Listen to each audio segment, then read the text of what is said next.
Bismillahirrahmanirrahim. Assalamualaikum warahmatullahi wabarakatuh. Sampurasun.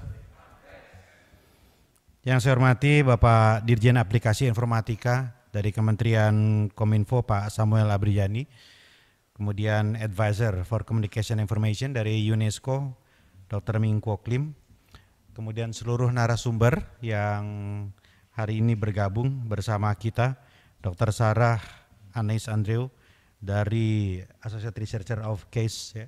Kemudian Pak Eri Riana, saya tidak tahu Pak Eri senior saya, sudah lama nggak ketemu, apakah sudah hadir atau belum. Prof Yudo, Dr. Undang, Aditya Gunawan, Pak Agung Zainal, Pak Herul Anam, kemudian teman-teman Pandi, ya, Wakil Ketua Pandi Pak Heru Nugroho, Kepala Operator Registri Pandi Pak Sidik Purnama, Deputi Bidang Marketing dan Pengembangan Usaha Pak Gunawan. Hadir juga bersama saya Kepala Dinas Kominfo. Saya sudah lihat Pak Eri, Damang Pak Eri, sudah lama tidak bertemu. Hadir Kadis Kominfo Pak Rahmat, Kadis Parbud Pak Atep dan jajaran, hadirin undangan semua, teman-teman PPI yang sangat saya banggakan karena saya pernah menjadi Ketua PPI Australia 2002-2004, jadi selalu senang ketemu dengan teman-teman PPI. Bapak Ibu sekalian, para narasumber, saya ingin meletakkan apa yang kita lakukan hari ini dalam konteks yang lebih besar, dalam payung yang lebih besar. Bagi yang besar di tahun 90-an, mungkin masih SMA atau kuliah tahun 90-an, itu ada satu kata yang sering sekali digunakan dalam setiap pidato. Mulai dari pidato ketua RT sampai pidato presiden, ini keluar satu kata ini, yaitu globalisasi. Jadi dunia yang mengglobal, tren besar yang melanda seluruh penjuru bumi dan seluruh dimensi kehidupan. Namun demikian ada hal yang menarik Bapak Ibu sekalian. Benjamin Barber, seorang akademisi, futurolog, ya, menulis satu buku dengan judul Jihad versus Make World.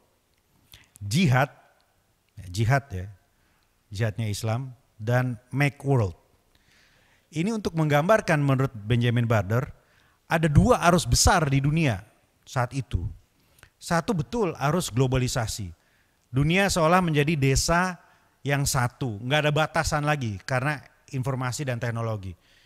Internet dan lain-lain. Arus informasi cepat. Tren di Paris, bukan di kota Paris, kalau kota Paris di Bogor. Tren di Paris, ya, di City of Paris, ini bisa disebar bahkan sampai kota Bandung dan lain sebagainya. Ya, tren busana, tren kuliner, tren semuanya lah. Kemudian pemikiran, pengetahuan, ini namanya globalisasi. Itu di satu sisi itu. Makanya disebut Make World. Ya. McDonald bisa ada di mana-mana. Sampai di pelosok-pelosok kota-kota kecil ada gerai McDonald. Tetapi di sisi lain ada kekuatan pemberontak, ada kekuatan yang berbeda, yaitu partikularisme. Jadi di satu sisi ada universalisme, semua menjadi universal, semua menjadi sama, semua menjadi global. Tetapi di sisi lain ada partikularisme. Justru identitas-identitas lokal menguat.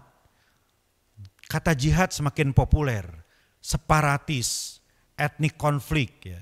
Orang memberontak, berkonflik atas nama identitas agama dan sebagainya. Jadi tabrakan dua arus ini.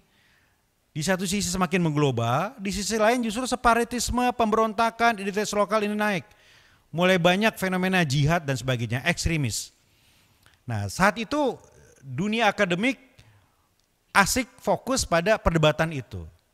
Ada yang meyakini bahwa ini memang arus yang sama-sama berjalan sama kuat. Tapi ada yang meyakini bahwa partikularisme adalah efek dari globalisasi.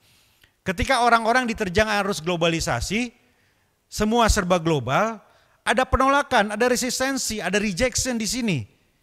Kita tidak mau, makanya kemudian meneguhkan identitas lokal yang kuat gitu. Menolak untuk disamakan, menolak untuk diseragamkan. Ada teori begitu. Tapi ada teori bahwa justru yang partikularisme ini adalah yang tidak mampu survive, yang tidak mampu bertahan. Jadi yang lain bisa ngikut bertahan, secara ekonomi bisa, akhirnya bisa bekerja di sini, akhirnya bisa ikut mainstream ini. Tetapi yang tidak mampu akhirnya mereka kembali ke identitas lokal.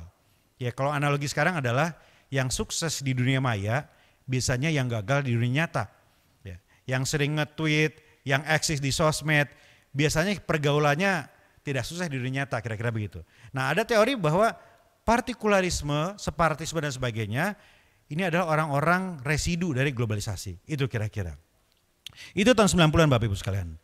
Nah tahun 2000-an, Anthony Giddens, sosiolog yang sangat berpengaruh, menulis buku The Third Way, Jalan Ketiga. Ada satu pemikiran Anthony Giddens yang saya sangat suka dan relevan hingga kini menurut saya. Anthony Giddens itu memetakan bahwa sesungguhnya bukan hanya universalisme dan partikularisme, tetapi ada 3 arus besar menurut Anthony Giddens yang harus dibaca. Pertama, betul ya, adalah global.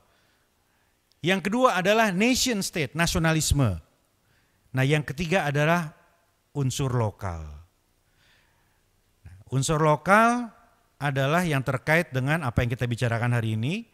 Nasionalisme adalah NKRI, Pancasila, Bhinneka Tunggal Ika. Globalisasi adalah apa yang sering kita sebut sekarang milenial baru, 4G, Internet of Things dan sebagainya. Nah menurut Anthony Giddens, 3 ini nggak boleh dipertentangkan. Kalau orang mau survive, kalau satu bangsa ingin kuat, kalau seorang anak muda ingin sukses, ingin mentas, maka 3 ini harus diperkuat. Artinya apa? Kebanggaan sebagai seorang warga negara, nasionalisme, patriotisme, ini harus berjalan lurus dengan yang lokal dan internasional tadi. Lokal, nasional, dan internasional. Artinya apa? Bagi orang Bogor, berpangsi, bertotopong, fasihnya Rio Sunda, paham Wangsit Siliwangi, bisa baca aksara Sunda, harus berjalan dengan kebanggaan sebagai warga negara Indonesia. Teguh pada 4 pilar, bangga pada merah putih, dan luwes berselancar di era internasional. Inggrisnya cas cis cus, bisa berselancar di dunia maya dan sebagainya. Nah saya membaca hari ini banyak hal-hal menarik. Ya. Anak-anak muda kita yang sekolah di internasional kuat di globalnya. Tapi lemah di nasionalismenya dan gak punya akar kalau kita bicara lokal. Sedih saya ngelihatnya. Ya, saya kan kalau keliling ke sekolah-sekolah Bapak Ibu sering bisa membedakan ya. Anak-anak yang di sekolah internasional ini debatnya oke, Inggrisnya cacis-cus. Tapi cium tangan pun tidak. Nggak ada itu penguatan lokal. Ya, bahkan mereka tidak bisa membedakan mana Garuda Indonesia Airlines dan mana Garuda Pancasila. Saya pengalaman nyata seperti itu. Gitu. Nah tapi sebaliknya, banyak juga anak-anak kita yang sangat fasih nyunda, ya anak-anak muda bahkan seniman, budayawan dan sebagainya, ya kuatlah di unsur lokalnya. Tapi nasionalisme diragukan, memperdebatkan tentang Pancasila, apalagi bahasa Inggris, nggak ngerti bahasa Inggris, dan anti terhadap yang berbudaya global. Sangat senang menggunakan kata asing dan sebagainya, nggak relevan lagi gitu.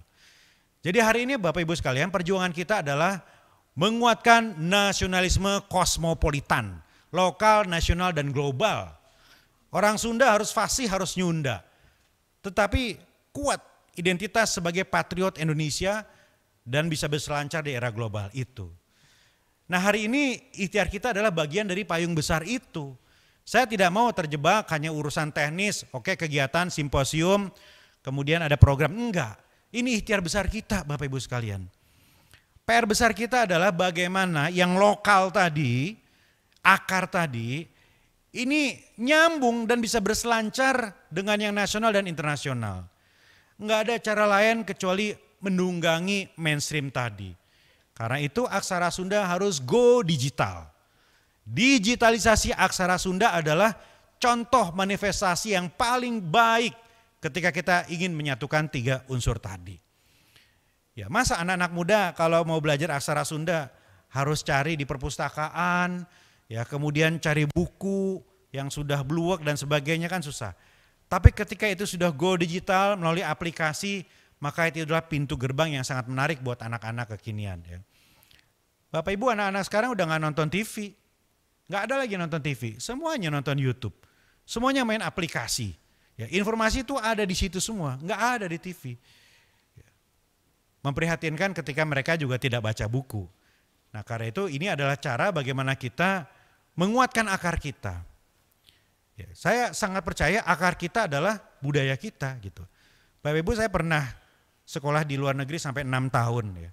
Bagaimana merasakan kebutuhan identitas itu.